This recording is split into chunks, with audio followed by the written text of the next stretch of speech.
Thank you, much appreciated. I know everybody's hungry, but you know, this is something I've been really waiting for some time. Super excited about this, and really honored to introduce someone so special. Ari Zoldan, I've known, he's been a longtime friend of mine. I recall back in 2007, 2008, Ari had started a new business.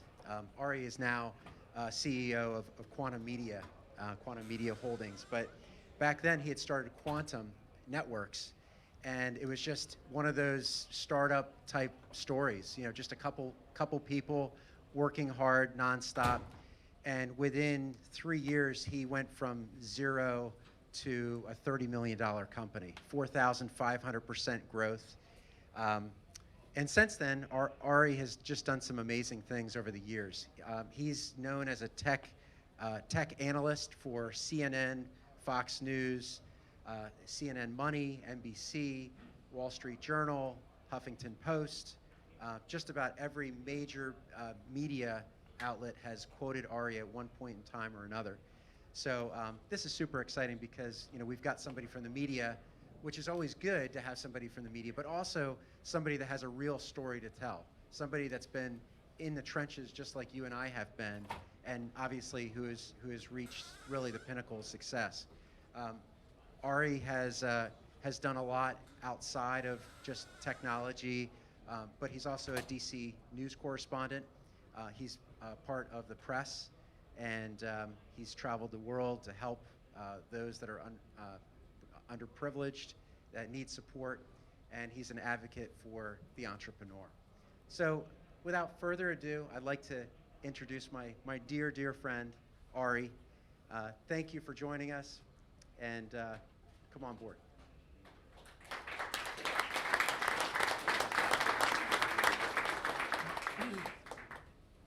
Oh, do we have a little intro? How are we looking? Okay. All right, so we're going to get started. So thank you very much.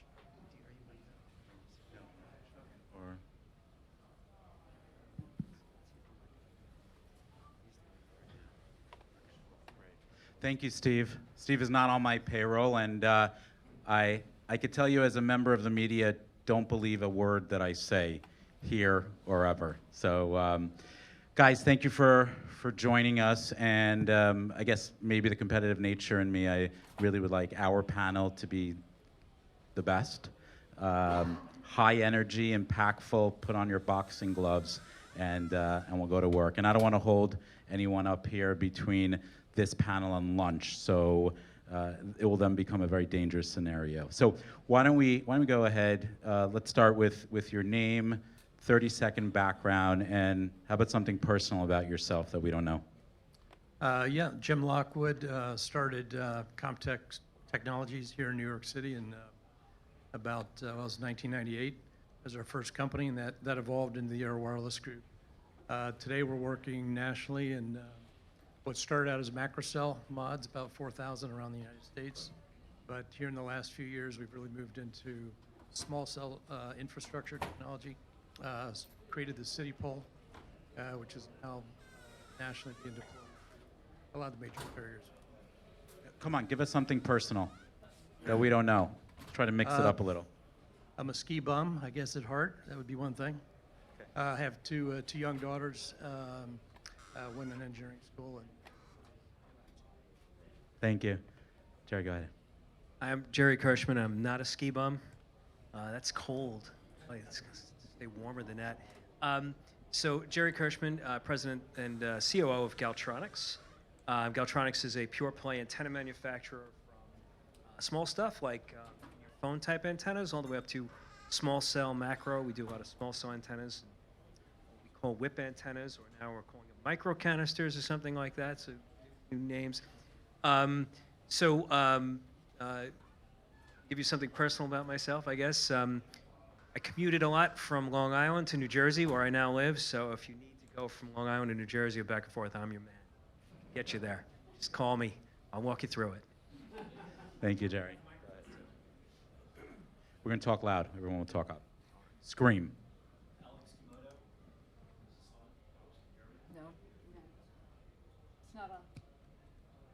User error. Is that better? Great. Alex Gamota. I've spent about 20 plus years in the wireless infrastructure world. Started with SpectraSite, if folks remember SpectraSite. More recently was with American Tower, and I joined trash business back in October. Get into sort of why that happened, and real excited to be here. See a lot of familiar faces. In fact, saw some folks that back in 2003, 2004. Is Tom Chamberlain still in the room? Tom and Chris Newton are some folks that way back when we deployed some of the first outdoor DAS networks. And I think certainly kind of what we see with happened then, we're beginning to see now as you look at the next wave of densification for 4G and beyond. As far as some fast facts about me, I live up in the Boston area, so this looks like a friendly crowd, a lot of Patriots fans, I'm sure. All right, great. So Brady looked really good in preseason, so we'll see. At 41, I'm 50. I'm kind of rooting for him from that perspective, but he says he's going to play till 45, and this whole thing with eating lots of blueberries and no tomatoes and no mushrooms, just pliability seems to be working for him. And your prediction, is it 45? Is it north of 45? You know, his wife Giselle, I guess, is on him all the time. So happy wife, happy life. That's right. We'll see. But he most recently said 45. So. Great. Thank you. There we go. Hi, I'm Victoria Lamberth. I'm the co-founder and COO of ZenFi Networks. We're a communications infrastructure provider here in New York City. We build fiber optic networks and deliver space power and connectivity to the carriers. We were founded in 2013, and our most recent exciting news is a merger that's set to close pretty shortly here with a company called Cross River Fiber. And collectively, with that merger, we'll have 700 miles of fiber optic network in the ground in the New York Metro, 119 enterprise sites, 47 colo sites, 6,000 outdoor wireless nodes under contract, 2 high-frequency trading towers, and a partridge in a pear tree as well. A personal fact about myself, my maiden name is O'Kane. There's a company in the city called Hugh O'Kane Electric, which I am a co-owner in. It was a company started by my grandfather in 1946. We still operate in the space today as a 3rd generation owned and operated contracting company here in the city. And we do work in the telecom space as well as the electrical contracting space. And you have an 18-month-old as well. I do. He keeps me young and running. And you told me his name is Haynes? Haynes. Haynes. Yes. Not for the underwear, Haynes. Not for the underwear. Got it. So he wasn't named after under. So, okay, fair enough. So in high school, we've got to figure out how to strategize Yeah, where he doesn't he's get the gonna have a underwear joke. challenge. He will have a Yeah. challenge. Yeah, we could work through that. So Victoria, let's actually start with you. Sure. Some of the challenges that you're hearing across the board from your customers, not the one-offs, but the ones that are sort of sharing their concerns over and over and over with you. Let's address that specifically, and then what is your response as an owner? Sure. I'll first off, I'll start by saying we work very closely with the carriers here in the New York market. So most of my answers are going to be, aimed at the outdoor wireless space. And the overarching theme, I think I'll say, is something that everyone in this room knows, is that we're dealing with a capacity issue on the networks, right? The carriers need spectral efficiency, and they need to add capacity onto their networks, and that requires deploying additional nodes throughout a city like New York and getting fiber to them.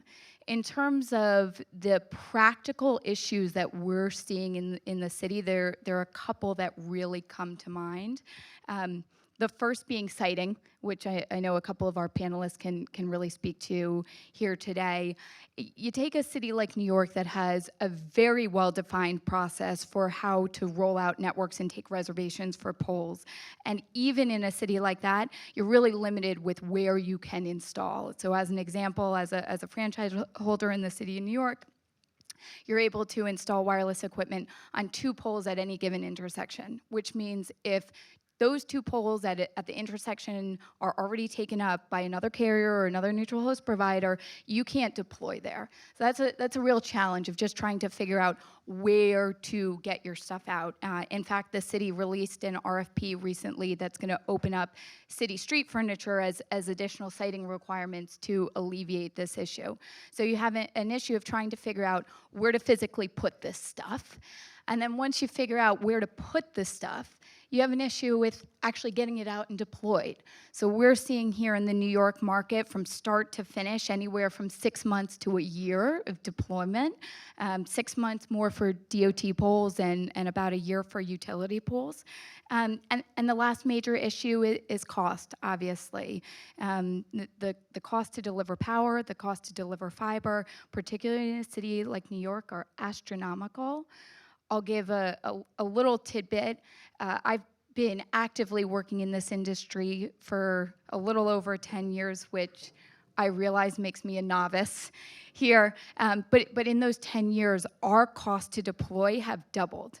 And they've doubled because not just of labor rates going up, which, yes, we're in a union environment and all that, but they've really doubled because of the congestion in the streets. It is just physically harder to install. So, the long-winded answer is the main issues we're seeing are siting solutions, time to market, and cost.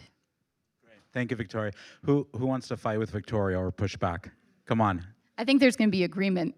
No, absolutely, violent agreement. Because I think and It's not because you're scared of her per se. no, I Because think 46 years, she's a third-generation telecomer. she's just right. No, absolutely. Because Thank you. Because I think without the role that ZenFi plays, a lot of what we're talking about isn't possible.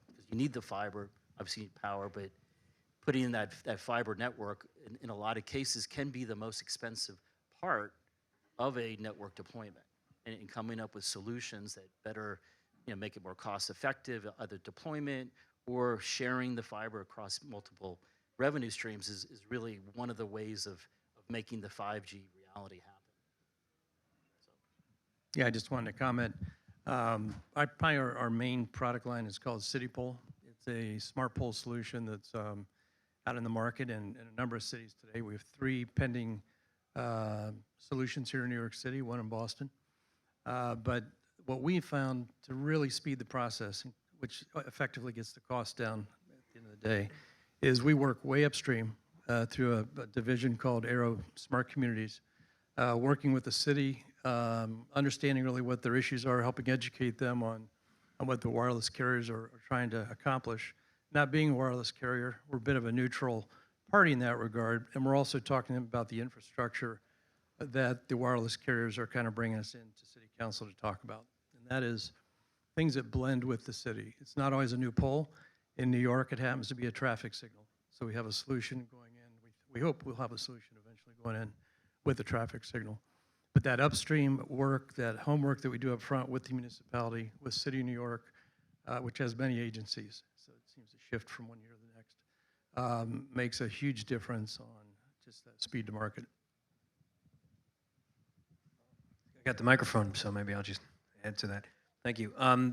It's a very, very good point. And I think something you were talking on about, we called multi-use, right? So going forward, now as an antenna manufacturer, I know from that perspective what I know about how to make antennas and things. And, I can make an antenna look like a strawberry ice cream cone if you want it. I mean, it really doesn't matter.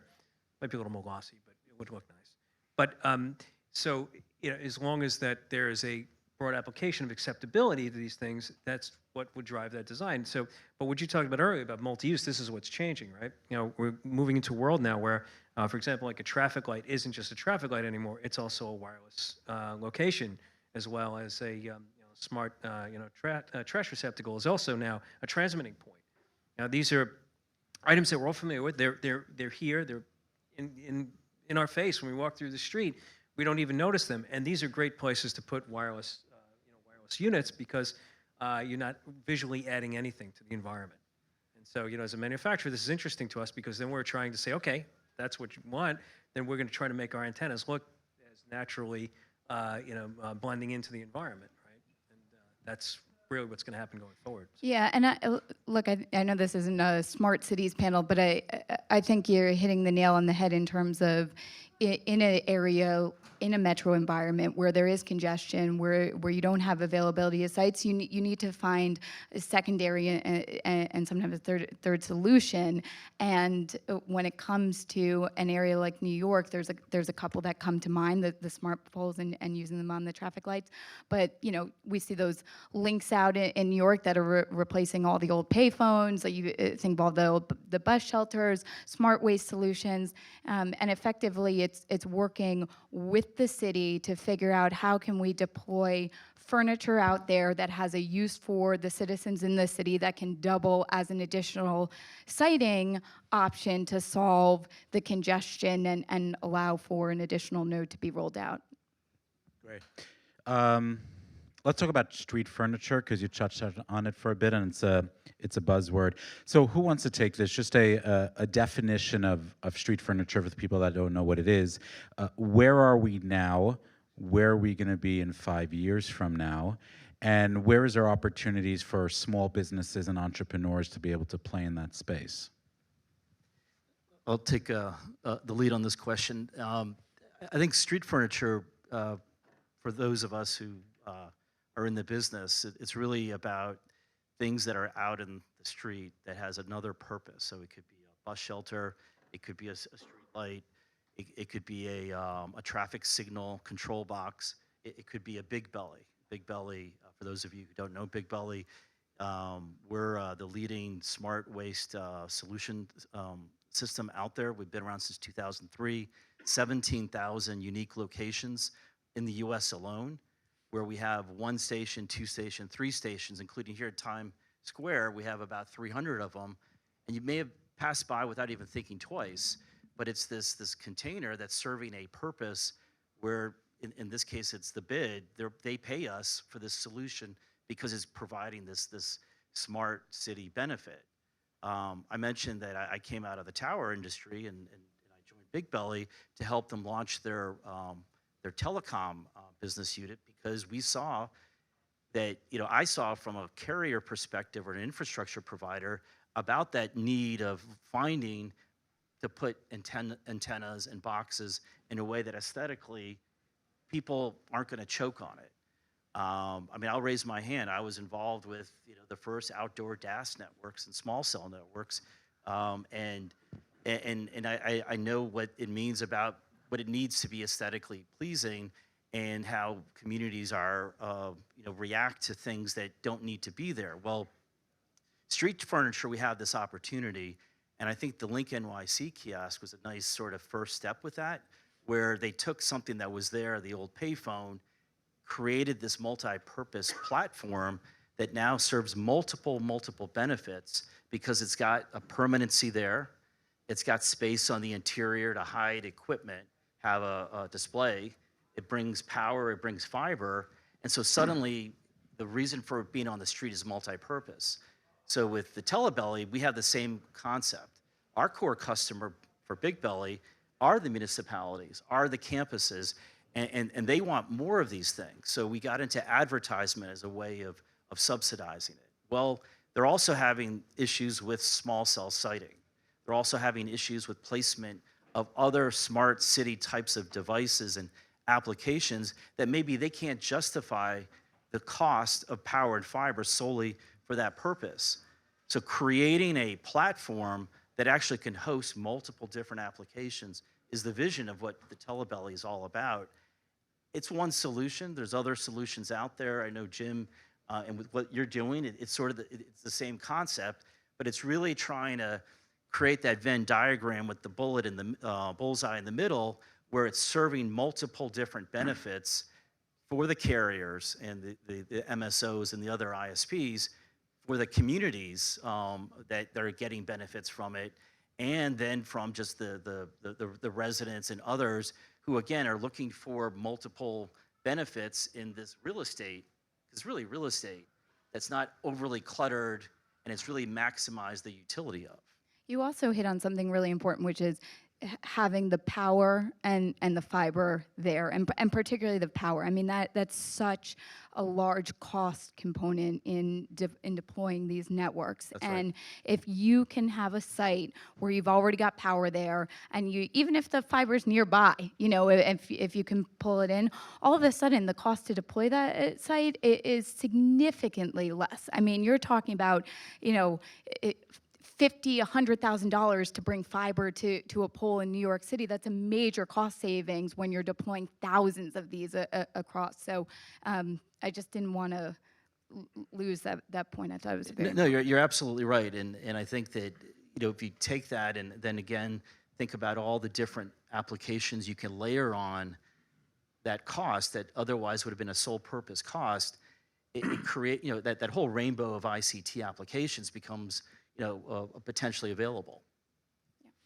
Just wanted to add on the topic of street furniture, we're seeing a lot of interest by municipalities, of course, is in the IoT applications. And so the, you know, municipalities are getting a lot of information from different sources on IoT. They're very interested in that. And the wireless carriers, of course, want to have a small cell on the top. That helps pay for the pole. So that's where there's we're finding the absolutely critical need to design these structures so that they're future-proof, a term we heard earlier, that can handle both future IoT solutions, whether it's cameras, environmental sensors, traffic counters, in addition to multi-tenants. So we have solutions now that have up to 3 carriers and quite a bit of IoT solutions capable for the future. So the structure itself is permanent, but what goes on the inside can change pretty frequently. Just add a comment. You need a little friction here, right? And we're all agreeing with each other.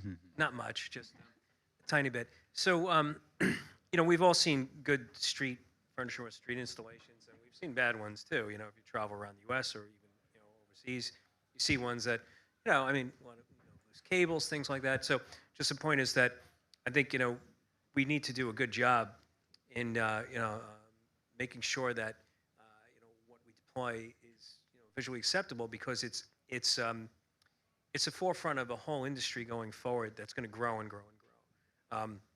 You know, I've said this before, that small cell, in a sense, is kind of like the on-ramp to 5G, because it's deployed at the street level, unlike macro.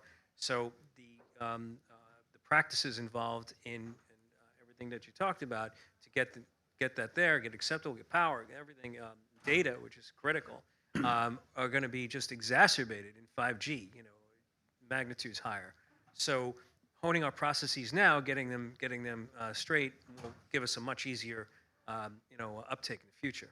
Yeah, I mean, I agree. I also think that's where you also start thinking about playing with, you know, neutral infrastructure, right? And I'm coming from the fiber side, and we're a neutral provider of underlying dark fiber here. And the thought for us is, sure, we may be deploying this for one customer today for a single application, but tomorrow there's going to be a new application, and at the end of the day, the fiber is there, the power is there, they're going to be able to use it. And I think that goes along the same lines of making sure the form factor is in both an aesthetically pleasing form factor and something that can be leveraged as we continue to see this movement towards 5G. And, you know, we're just scratching the surface with IoT and the like, so we don't even know what that's going to be, you know, 10, 20 years down the line.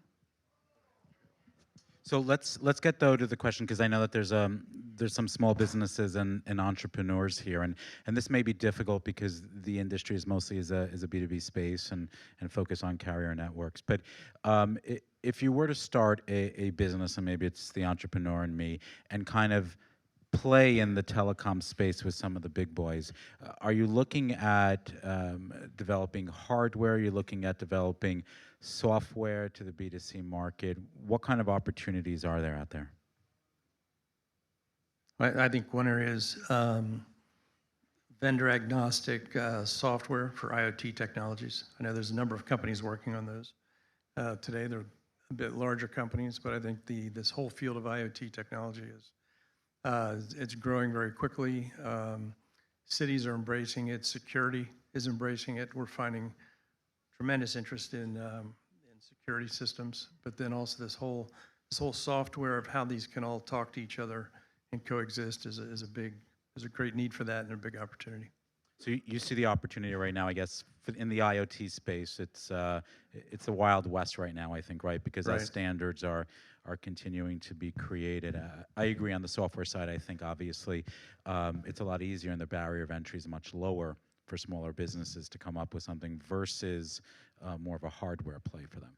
You know, I mean, obviously, as an entrepreneur and starting the business, we started in the fiber space, and I'm still a proponent, you know, of that being a great space for people to play in. And there's always this discussion of there's plenty of fiber out there, fiber's fiber, why would you start a new fiber company? But the fact of the matter is, to solve this problem of densification that is coming, you have to build a new type of network. We've been building that network here in New York, but there are other areas around the country specifically that need this type of connectivity.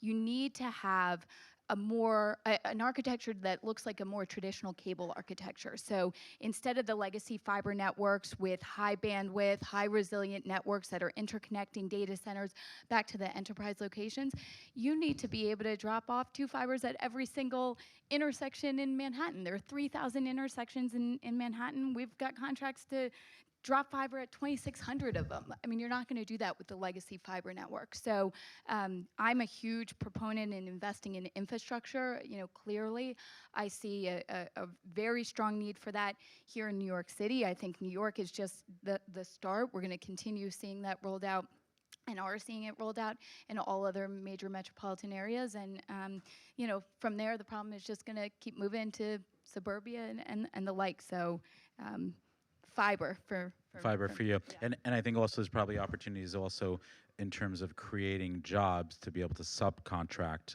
to a lot of smaller businesses as well. Yep, exactly. So if Jim talked about software and you talked about fiber, on a panel earlier, they talked about different business models, business arrangements. So it was about in-building, and I think for folks that know about in-building, that model has sort of changed, reflecting the fact that the carriers just can't pay for everything. So I think an area for entrepreneurs, and I don't know if these are folks in their garages or not, is to think about what are new business models that actually support this so that it's not just, you know, a single carrier that's paying for everything, but actually the costs are shared, and maybe it is more of a public-private partnership. But I think it's new ideas around that. And then I think from a banking perspective, how do you fund that? How do you securitize it? And I think there's opportunities around that. Thank you. Yeah, I certainly agree that these business models are very interesting, and there's a lot of variability in these public-private partnerships. What we're finding is a lot of municipalities also want to own their infrastructure, but they don't want to operate it. So we're finding real interest, and we're selling poles actually now at the cities direct. They're hiring operators, and then there's basically the financial partner is leasing that back over a period of time back to the city. We're also finding energy companies who have the power to their lighting fixtures are gaining a lot of ground in terms of you know, cities that basically are saying we don't want to have risk of pole pollution. So these existing locations, XL Energy is an example for us, are adopting smart poles, and it's a drop and swap. They're getting new LED lighting. It's a financial model that works for them as well to lower the cost. So that's an application of like multi-use, right? I mean, because they're doing lighting and yeah. wireless Yeah. and other things, and nobody said the smart city phrase yet, but that's all going to be part of that going forward, right? Mhm. But what smart city to me anyway is coordination. And you talked about opportunities, which I think that was where we were going with this. You know, in smart cities, you know, there's just coordinating and integration of a citywide smart network is just going to be a monstrous task. That there's skills that no one has yet that are going to be needed for that kind of work. That's a good point. So it's the skills, it's the talent pool, it's the human capital, right? Is what we're talking about, from design planning to urban infrastructure to transportation to laying the fiber. So I agree. There's a lot of whether it's companies or individuals, to be able to come up to speed, if you will, within the 5G network and wrapping themselves around that. I definitely think that there's a need for the expertise, and I think there's far and few between of people out there that really know how to do it and do it well. At what point, and these are getting back to predictions like the Tom Brady comment, talk about mass adaptation as it relates to 5G, and then what's after 5G? Anyone want to take that? What was it? Yeah. What did you say right before? I'm sorry. Yeah. In terms of a timeline for mass adaptation for... Mass adaptation. Well, I know, we work with each of the carriers. One in particular is only focused on 5G. That's 100% of the applications have to include that.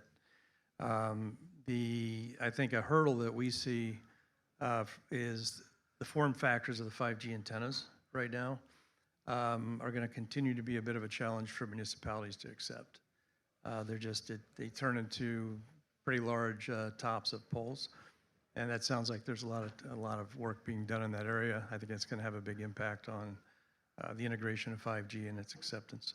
I totally agree. I mean, especially, again, we're local, so I can only speak to New York, but it's certainly a challenge here, and it's a challenge if you're trying to be a neutral underlying provider to have a multi-carrier solution with the form factors that are required. So I think you hit your nail on the head. And how about final comments, thoughts in terms of infrastructure and the future, and we're going to let the gates open for lunch. I think one very important thing in looking at infrastructure is it's a permanent part of the environment and of the city going forward. The things that are inside of it, IoT, the radios are changing out constantly, but so much consideration has to be put in up front with city council, engage the city, make sure they embrace the street furniture that's going in, if it's going to be new street furniture, or modifications to existing, basically, traffic signals. I think we're just obviously just touching on this, and the amount of time we have and everything like that. But what's coming is going to be everybody's predicting how 5G is going to be just so different, everything like that. But what also it's going to do is it's going to standardize a lot of things. Now, the specifications are pretty good. They're done, IMT 2020. And so devices are going to be easier to get, let's say, connected, and so that makes it easier to get more different devices connected, being able to share data. Obviously the medical implications are fantastic and other things like that. So it's going to be interesting. And from our perspective, as an antenna manufacturer in many different aspects of the industry, all these things will need antennas, of course. And so we're going to have to adapt, and we already are, to these just changing requirements where devices are going to be in things that they've never been before in new ways. Like, for example, a trash receptacle that's not only telling people when it needs to be empty, but it's now providing data for you in a general way. So that just all new areas that are coming out. That's what's going to be exciting. And beyond 5G, probably teleportation. I mean, and the thing that I really like the best is that thing on Star Trek that makes anything you want. You just whatever food you want. Forget teleportation. I want that thing. Yeah. I'm on board. Yeah, we're actually working on that right now. Well, I mean, one thing is you look at the future, there's still some fundamentals that have been around for the last 20, 30, 40 years, which is you need to have space to put your gear or to hang your antenna. And that space has to stay there, more or less permanently. And then you have to bring power or fiber to that location. So we already talked about the costs and all that, and then the aesthetics, and really the community sort of campus kind of interest in why that thing's out there. So those things aren't going to go away.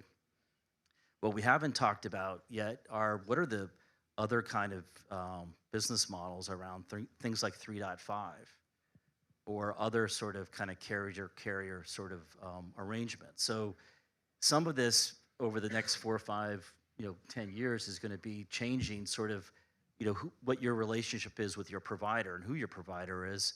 And maybe the person who actually owns it is more like what they, again, talked about in an earlier panel, is someone, a third party more neutral who's playing that role in there. Because again, the limiting factors now suddenly are just, again, do you have enough space to put the box and the antenna, and can you get power and fiber there in a way that's cost effective? So I think it's pretty exciting because, we've come a long way over the last 20, 30 years.